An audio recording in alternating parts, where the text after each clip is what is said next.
하나님의 교회는 생명 공동체입니다. 교회는 이 건물이 아닙니다. 이건 예배당이고 예수 믿는 한 사람 한 사람이 교회고 우리 그 구성원들의 모임이 교회입니다. 한 사람 한 사람 안에는 하나님의 생명이 담겨져 있습니다. 그래서 교회는 생명 공동체인데요, 생명은 반드시 자라납니다. 그게 생명이 가진 고유한 특성입니다.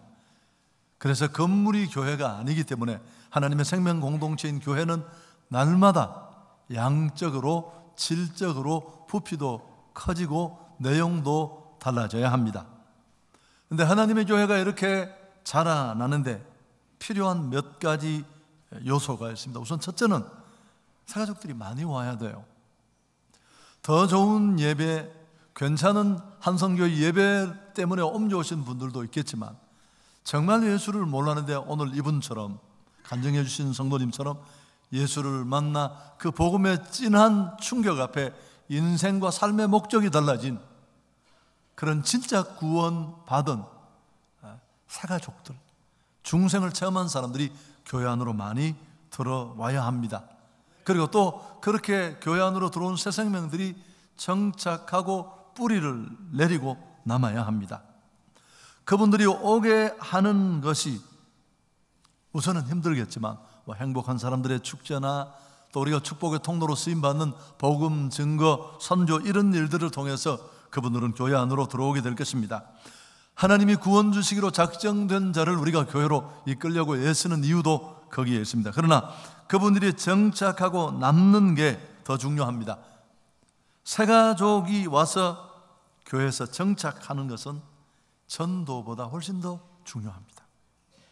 지난 주간 제가 신문을 봤더니만 경제 규모가 많이 커졌다고 하지만 연봉을 1억 이상 받는 사람이 아직도 우리나라에 3% 남짓하다고 합니다.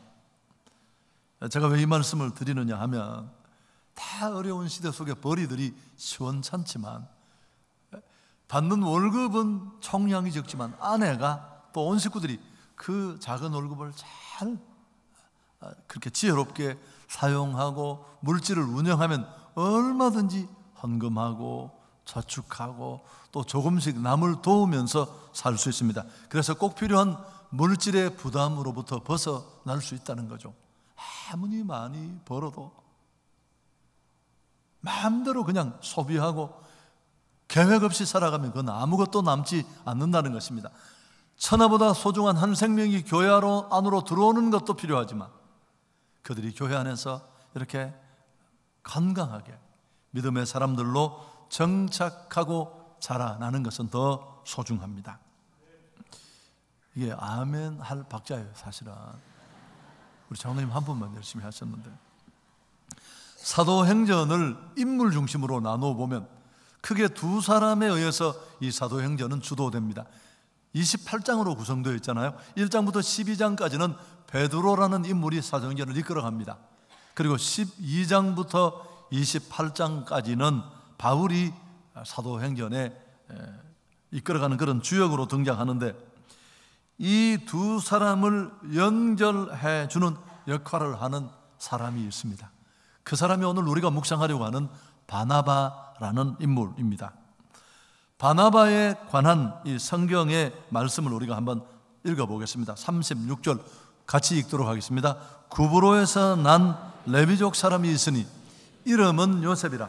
사도들이 일컬어 바나바라. 번역하면 위로의 아들이라 하니. 이 바나바라는 분의 원래 이름은 요셉입니다. 그런데 사람들이 그에게 붙여준 별명이 바나바였습니다. 풀어 쓰면 격려의 아들, 권고하고 위로하는 자라는 그런 뜻이 담겨져 있습니다.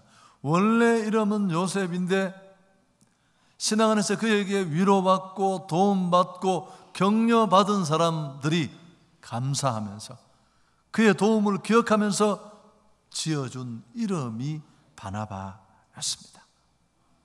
그의 삶이, 그의 섬김이 이름이 된 거죠. 여러분 너무 아름답지 않습니까? 도목사님, 김곤사님, 이집사님이라는 이름 외에 하나님이 내게 주신 그 구원의 은총을 가지고 나는 이제 장성한 신앙인이 되었지만 이제 막 신앙을 시작하는 그 어린 성도들을 돕고 케어하고 잘 이끌어서 그의 도움으로 또 장성한 사람이 된 신앙인들이 그 수고와 도움을 기억하면서 바나바에게 붙여준 이름이, 별명이 바나바라는 거죠. 여러분, 우리도 이런 삶을, 또 이런 신앙을 살았으면 좋겠습니다. 바나바라는 이 인물은 성경을 이렇게 훅 읽고 지나가면 별로 보이지도 않아요. 베드로나 바울 같은 이런 거목들에 가리워져서, 그러나 좀 자세히 읽어보면 강력한 구조를 만들고 있었던 이 초대교회 공동체를 유지하는데 정말 아주 중요한 역할을 한 꼭 필요한 인물이라는 것을 우리가 알 수 있습니다.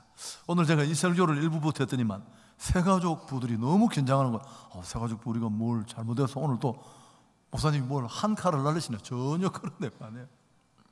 그런 내용이 아닌데, 그래서 우리 교회는 새가족들이 많이 오시잖아요. 그게 우리 자랑이기도 한데 그 남편 월급 많이 받는다고 자랑하는 것과 비슷해요. 더 중요한 건 그 천하보다 더 소중한 영혼들을 우리가 이 바나바가 섬겼듯이 잘 섬기고 그들이 정말 믿음의 장성한 사람으로 또 다른 사람에게 도움을 줄 수 있는 사람으로 신앙을 키워가는데 우리가 보탬이 되어야 하는데요. 그래서 바나바의 삶을 좀 묵상하려고 합니다. 첫 번째, 이 바나바는 더 높은, 더 고상한 가치를 위해서 자기 것을 아낌없이 내려놓았습니다. 여러분, 어느 시대나 교회도 예외가 아닙니다. 다 타산적이고 계산적이에요. 말로는 다 고백이 그럴듯하고 내가 받은 은혜가 많고 주님을 위해서 내가 갚아야 될 게 너무 많고 드리고 싶고 헌신하고 싶다고 말하지만 실제로 헌신하는 예는 그렇게 많지 않잖아요. 근데 바로 이런 시대에 계산을 초월해서 정말 가치 있는 일에 자신을 온전히 드렸던 사람이 바나바입니다. 오늘 바나바가 행했던 신앙 안에 괜찮은 행동들은 다 그의 이런 가치 결정 연장선상에서 비롯된 일이라는 것을 우리는 잊지 말아야 합니다. 오늘 이 36절, 37절은 우리가 살펴보려고 하는 바나바라는 인물의 첫 번째 나오는 성경의 기록입니다. 37절도 한번 읽을까요? 그가 밭이 있음에 팔아 그 값을 가지고 사도들의 발 앞에 두었다. 초대교회를 구성했던 구성원들은 대단히 사회적으로 신분이 약했습니다.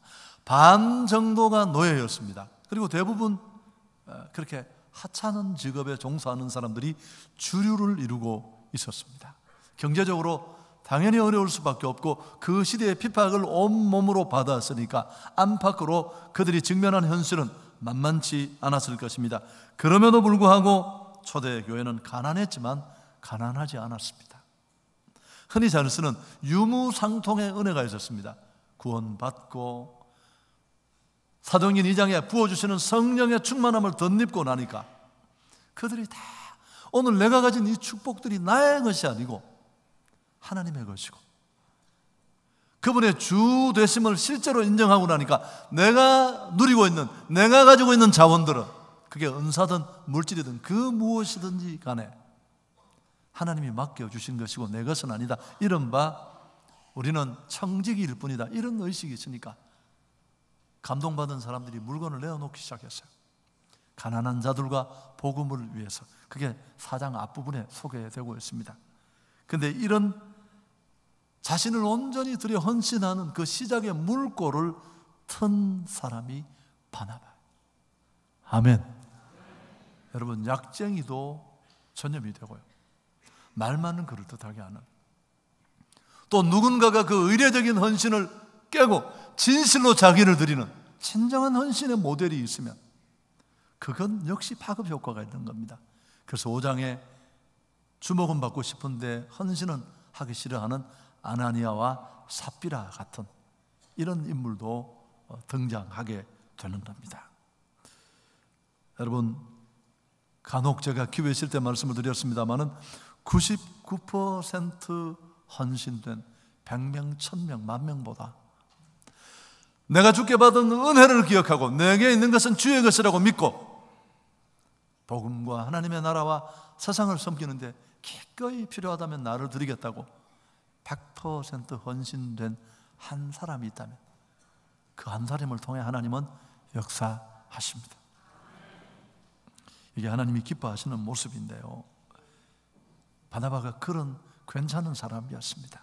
우연히 이루어진 일이 아니에요. 그의 헌신과 희생은. 두 번째, 또 하나 중요한 것은 이 바나바는 정말 사람을 세우는 데 대가였고 어떤 가치보다 사람의 가치를 소중하게 여겼던 사람입니다.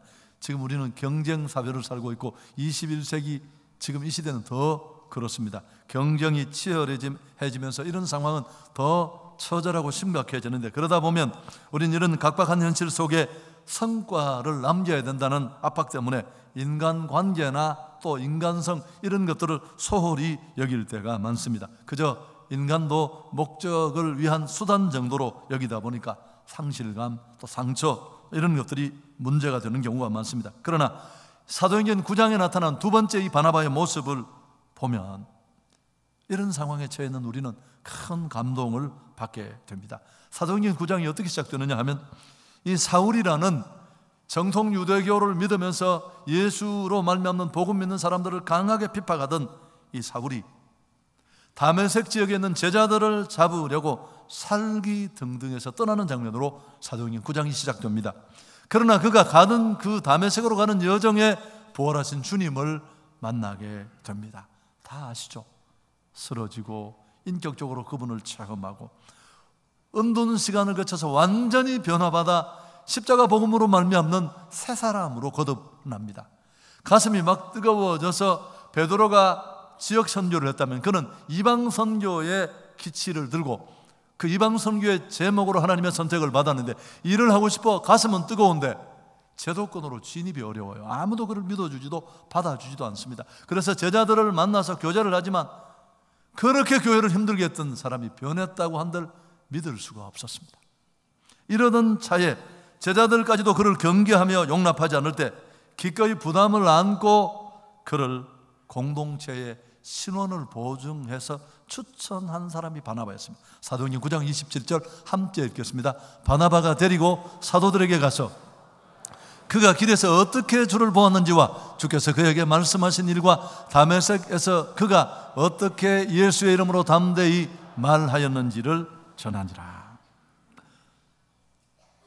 바나바의 이런 보증과 변호 덕분에 바울은 비로소 사도로서 첫 걸음을 내디딜 수 있었습니다. 상상해 볼 수 있습니다. 만일 바나바가 부담을 안고 바울을 변호해 주고 선거해 주지 않았다면 오늘 우리가 알고 있는 그 위대한 바울이 과연 존재했을까? 여러분, 바나바의 이런 모습은 사울을 천거하는 데만 멈추지 않습니다. 사도행전 15장에 또 하나 귀한 기록이 있는데, 마가라는 사람의 문제로 함께 사역을 하던 선교의 팀이었던 이 바나바와 바울 사이에 의견 충돌이 일어납니다. 1차 전도 여행 때 마가라는 청년을 데리고 함께 갔는데 그가 중도의 이 부잣집 아들이에요. 그 선교지의 열악한 현실을 못 견뎌서 도중에 하차하고 도망을 가버려요. 그리고 바울과 바나바는 1차 선교를 마치고 돌아와서 이제 2차 선교를 위해서 또다시 선교팀을 구성하고 있는 중인데, 바나바는 어떻게 말하냐? 한 번 더 기회를 주자고. 젊은 사람이 그럴 수도 있지 않겠느냐? 제가 유축한데 한 번 더 기회를 줍시다. 바울은 굉장히 샤프하고 깐깐한, 있을 수 없다. 선교 현장에서 도망친 사람에게 다시 기회를 줄 수는 없다. 이 문제의 의견 차이로 바나바와 바울 사이에 아주 극렬한 대치가 일어납니다. 성경을 읽어보면 심히 다투었다고 했는데 이게 그냥 말로만 한 싸움이 아닐 가능성이 높아요. 어쨌든 이런 과정을 거쳐서 결국 설득하지 못해서 바울은 실라를 데리고 다른 팀을 만들어 선교를 떠나고, 바나바는 마가와 함께 구브로로 선교를 떠납니다. 팀을 만들어서. 참 귀한 것은 여러분, 이 구브로라는 지역이 어떤 지역이냐면 이 바나바가 태어난 고향입니다. 뿐만 아니라 마가라는 이 청년이 처음 은혜를 받고 뜨거운 가슴으로 복음 사역을 시작한 곳이 구브로였어요. 상상 한번 해보십시오. 어쩌면 바나바는 중도에 도망가고 사역을 내려놓고 포기한, 정말 뭔가 순도가 떨어지는 사람이지만 그가 처음 뜨거운 마음으로 복음을 전했던 그 구브로에 그를 다시 데려가서 사역을 하면서 그가 잃었던 그 초심을 회복하고 하나님의 사역에 다시 재기할 수 있는 기회를 주고 싶었을 것입니다. 여러분, 훗날 마가는 바나바의 기대대로 훌륭한 사역자로 거듭납니다. 디모데후서에 보면 바울이 이제 로마의 감옥에서 죽음을 기다리는, 그는 어렴풋이 그의 시간이 마지막을 향해 치닫고 있다는 것을 느끼고 있을 때 이렇게 고백합니다. 디모데후서 4장 11절에 누가만 나와 함께 있느니라 내가 올 때 마가를 데리고 오라. 그가 나의 일에 유익하니라. 로마에 오게 있는 바울을 돕는 사람은 의사 누가 한 사람뿐이에요. 다 떠나고. 그런데 그는 편지 속에서 마가를 꼭 데려오라고, 내 사역에 너무 유익하다고.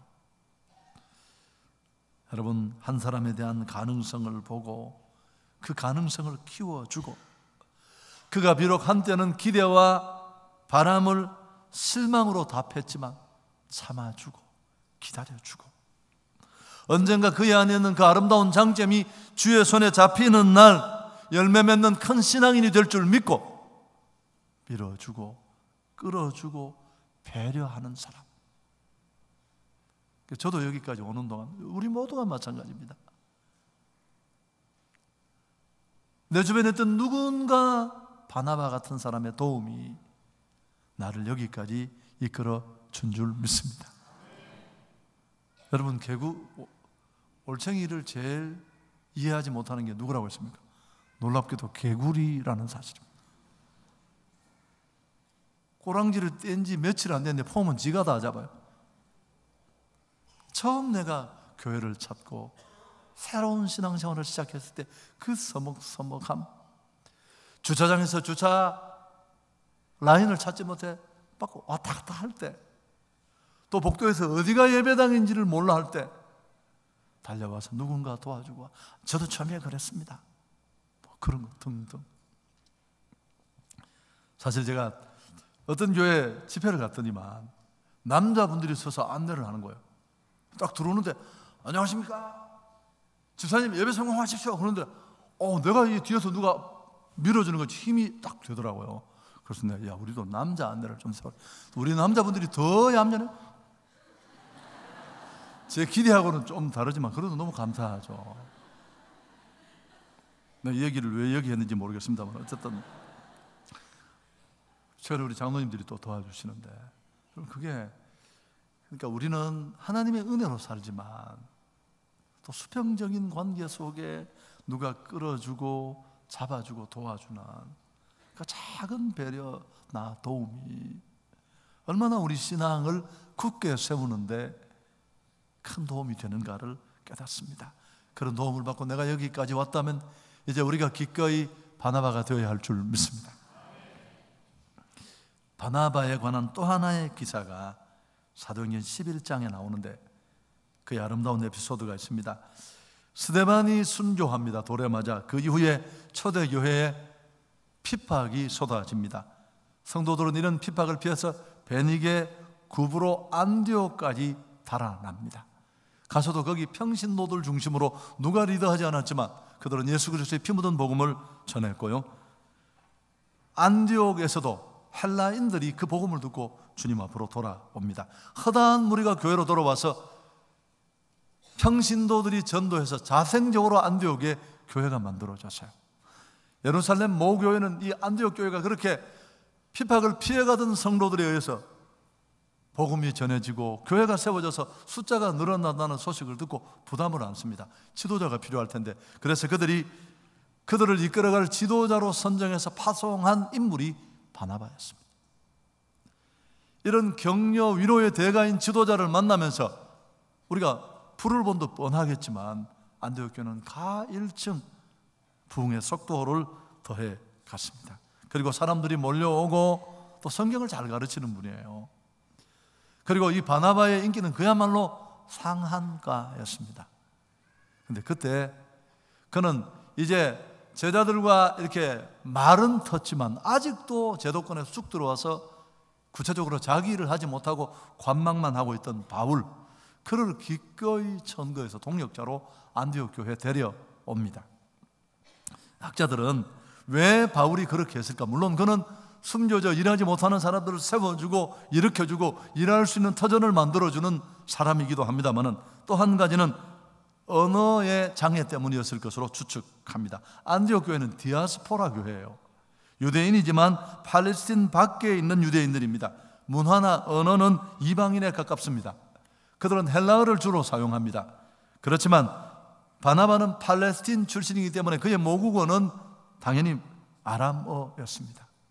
그러나 바울은 길리기아 다소 출신으로 어려서부터 헬라어에 정통한 사람입니다. 그래서 그는 이런 언어적인 한계를 극복하기 위해서 헬라어를 자유롭게 구사하는 바울을 데려왔을 것이다. 다소까지 가서 여러분, 교회의 유익을 위해서라면, 한 영혼이 세워지고 하나님의 복음의 밭이 다져지는 이 목적 한 가지를 위해서라면 어떤 것도 주저하지 않는 인격의 소유자가 바나바였습니다. 그가 만일 옹졸한 목회자였다면 바울을 데려오는 것을 꺼려했을 수도 있습니다. 자신의 인기나 명예, 그 어떤 것보다 그에게는 하나님의 일이 더 소중했던 거죠. 바나바가 바울을 데려오자마자 교회는 더 든든히 세워졌고, 여러분, 비로소 안디옥 교회는 세계 선교의 센터로 부상하게 됩니다. 이 안디옥 교회는 이 지구촌의 모든 건강한 교회, 성경적인 교회를 꿈꾸는 교회들이 본받고 벤치마킹해야 될 교회예요. 제가 한성교회 첫 번째 설교하는 날 사도행전 13장의 안디옥 교회를 설교한 이유도 거기에 있습니다.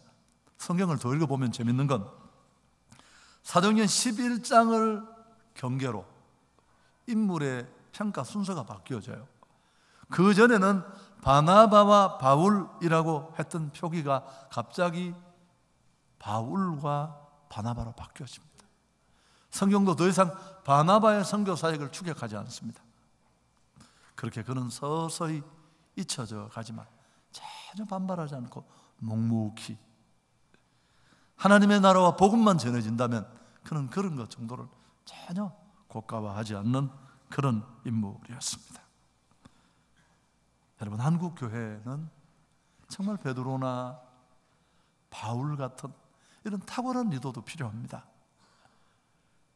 그러나 그들뿐만 아니라 그들의 그런 속빈 강정 같은 좀 알이 축 차지 못한 이런 내용을 채워줄 수 있는 성도들의 진실한 필요를 채워주고 이끌어주고 케어해줄 수 있는 이런 바나바 같은 인물들이 많이 필요한 줄 믿습니다. 물론 세가족 부가 제일 그 일을 전문으로 하는 곳이지만 그들만으로는 불가능해요. 구역, 다락, 교구, 또 우리 성도 한 사람 한 사람이 엘리베이터 앞에서 만난 낯설은 한 분, 그 어떤 분에게도 지난날에 내가 교회를 찾았을 때 마음을 생각하면서 도와주고 격려하고 이끌어 주어야 할 줄 믿습니다. 축복하고 싶습니다. 한성교회 안에 탁월한 복음 전도자도 필요하지만 이런 바나바 같은 위로자들, 격려자들, 그의 섬김의 인격적 삶이 이름이 되는 그런 신실한 동력자들이 많이 일어나기를 축복합니다. 바나바는 성경의 어떤 인물과 비교해도 무게감이 조금도 떨어지지 않습니다. 12사도와 바울의 버금가는 초대교회 인물 중에 인물이라고 저는 평가하고 싶은데요, 아직도 한 구절이 남았습니다. 성경이 바나바를 어떻게 말하고 있는가? 우리가 사도행전 11장 24절을 함께 읽습니다. 바나바는 착한 사람이요 성령과 믿음이 충만한 사람이라 이에 큰 무리가 주께 더하여 졌다. 자, 띄워두십시오.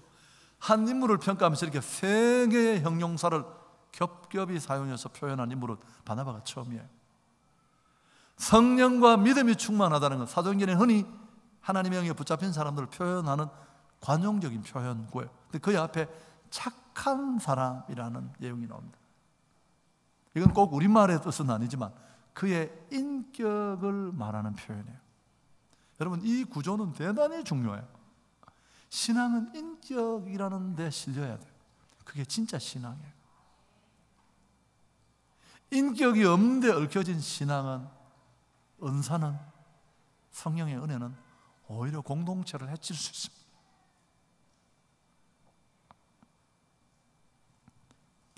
바나바가 성품과 믿음이 흠이 없는, 정말 연약한 자를 세우는데 꼭 필요한 사람이었음을 우리에게 가르쳐 줍니다. 바나바는 그 이름처럼 멋지게 살았습니다. 기록을 보면 나중에 구브로 살라미에 있는 바나바의 수도원에서 출판한 쿠마라는 사람이 쓴 조그만한 책자에 보면 바나바는 마침내 온 지역으로 선교를 하다가 예루살렘으로 돌아왔을 때 유대인들에게 붙잡혀서 살해당합니다. 순교당하고 가톨릭은 지금도 그의 묘지를 성묘지로 받들 수 있을 만큼 그는 그런 복음으로 자기 인생을 다 꽃피운 사람이었습니다. 말씀을 정리해 보겠습니다. 여러분, 우리는 열심히 예수 그리스도의 피 묻은 복음을 선포해야 할 줄 믿습니다. 구원을 내 안에 멈추어 두지 말고 축복받은 그 구원의 감격을 우리는 소통하고 전하는 통로. 오늘 간증해 주신 분들처럼 모두의 간증이 그렇겠지만 어떻게 내가 그렇게 행복해졌는데 그걸 가만히 있습니까? 영어 한 편 봤다고 죽인다고 곳곳에 다니면서 다 전화를 하시는 분이. 그러나 그것보다 더 우리가 또 하나 관심을 가져야 될 건, 그렇게 하나님이 해산의 고통을 치르면서 전도자들이 피 뿌려 복음을 전해 거듭나 하나님 품으로 돌아온 영적 새가족들, 그들을 우리는 소중히 여겨야 할 줄 믿습니다. 여러분, 교회 안에 영적 고아들이 너무너무 많습니다. 저희도 지금 추적 조사를 내가 일부를 했는데요, 크게 많이 다르진 않아요. 고쳐 나가야 될 부분들이 많은데, 제가 새가족부를 위해서 얘기를 하는 게 아니에요. 우리 온 성도들이 바나바 같은 영적 도우미를 자청해야 할 줄 믿습니다.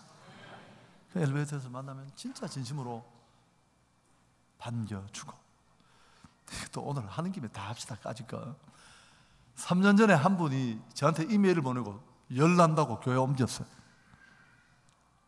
그래서 그분은 주차장에 들어오면서 일단 한번 부딪혔어요. 이미 차를 파킹하는 과정에 한번 충돌을 했는데, 들어와서 이렇게 자리를 딱 잡아두는데 한 분이 딱 오시 자기 자리라고 그러더래요. 그래서 교회 자기 자리, 몇 년 전부터 여기 있는 내 자리입니다. 그리고 툭 밀었대요. 그분이 떠날 때 그냥 떠나겠습니까? 담임 목사한테 이메일을 보내고 갔어요. 누구라고 얘기까지 다 했어요. 내가 이름을 안 밝혔어 그렇지. 성도들이 갈 때는 꼭 저한테 이메일을 한다는 사실을 기억하십시오. 물론 새가족부가 가장 먼저 접근을 해야 됩니다. 그 허브 밀러라는 박사의 연구에 의하면 교회가 새가족을 신방할 때 이 데이터가 참 재밌어요. 36시간 이내에 접촉을 하면 95%가 정착을 해요. 그리고 72시간 이내에 방문하면 60%가 정착하고 7일 이내에 방문하면 15%로 정착률이 떨어져요. 그리고 새신자 신방은, 새가족 신방은 신속하게 이루어져야 된다는 교훈. 그 또 하나 데이터에 나온 건 맨 처음 새가족을 만나는 신방은 평신도가 가는 게 훨씬 그들을 심정적으로 편안하게 한다라는 이런 데이터도 있습니다. 좀 더 실제적인 이야기를 하면서 설교를 마치려고 합니다. 그래서 우선 새가족반이나 전문하는 기관에서는 처음에 한 사람을 만나면 심층 면담을 통해서 그 사람의 개별 상황을 세세하게 파악할 필요가 있는 것 같아요. 처음 온 사람이냐, 엄 좋은 사람이냐. 아주 적극적인 케어가 필요하냐, 좀 관망하는 게 필요하냐, 뭐 이런 것들을 자세히 판단을 해야 되고, 두 번째는 맞춤형 그 개별 면담을 통해 파악된 상황에 맞는 그런 도움을 주어야 되고, 세 번째, 그 일을 할 수 있는 훈련된 일꾼이 필요하다는 겁니다. 그러나 그건 무슨 프로그램만 달달 외운 게 아니고, 한국에 이런 일을 가장 잘하는 교회 제가 사람을 보냈더니만 거기서 들어온 얘기예요. 1:1 양육을 꼭 시켜야 되고, 1:1 양육을 하지 않으면 그 다음으로 진전을 못하고 교회 구성원이 되는 것도 그렇고 직분도 못 받는 교회인데, 그래서 이분이 그곳에 가서 정말 그 한국을 대표하는 교회의 양육 시스템으로 공부를 하고 싶어서, 그런 거 모르는 분이 아닌데 관계 속에 따뜻한 기분을 느끼고 싶어서 기다렸더니만, 그분을 1:1 양육하기로 결정된, 지금으로 말하면 바나바 같은 분이, 그래서 바나바 사역이라는 게 있잖아요. 그분이 전화 와서 그러더래요. 1:1 양육 받겠다고 신청하셨죠? 그러니까 양육 받으라고 오라는 쪽으로 얘기를 한 겁니다. 나는 책임을 맡아서 와서, 그래서 전화를 끊고, 필요 없다, 나는 그런 교육을 받지 않겠다고. 두 번째 오신 분은 와서 그러더래요. 훈련을 시키면서 첫 시간에 자기가 남편 죽고 너무 마음이 아팠어. 살로욕을 잃어버리고 이사를 이쪽으로 집을 줄여서 왔어. 이 새 1:1 양육이 나를 살리는 교육이 됐다고. 너무너무 귀한 교육인데 나는 별로 가르칠 게도 없지만 그저 내가 누렸던 그 행복을 나누었으면 좋겠다. 여러분, 어느 쪽이어야 되겠습니까? 애매한 표정은 설교의 길이를 자꾸 길게 만든다는 사실. 그러니까 그걸 무슨 수능 공부하듯이, 전혀 그런 분이 그 관계 속에서. 마지막 얘기하고 설교를 마치려고 합니다. 신앙생활은 하나님과 사람과 사람 사이의 사귐이고 나눔입니다. 그래서 우리에게는 서로의 사랑과 관심과 기도가 꼭 필요합니다. 위로부터는 은혜만 가지고 존속하기가 어려워요. 그리스도 안에서 형제 자매들 간의 긴밀한 교제 가운데 있지 않고 나 홀로 있는 자는 넘어지거나 부러져 어려운 상황에 처할 수 있습니다. 큰 교회의 익명을 보장한 채 왔다 갔다 하는 거 저 말리지 않습니다만, 여차하게 일만 생기면 그건 보험 안 든 차처럼 언제 날아갈지 몰라요. 얘기하고 마치겠습니다.